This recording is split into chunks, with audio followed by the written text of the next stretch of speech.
इश्क शायरी। कभी पत्थर से लकीरें भी मिटा करती हैं भला, कितने पागल हैं मेरे दिल से तेरा नाम मिटाने वाले।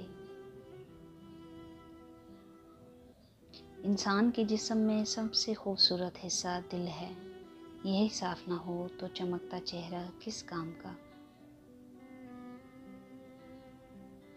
दिल में उतरने के लिए सीढ़ियों की नहीं बल्कि अच्छे अखलाक की ज़रूरत होती है।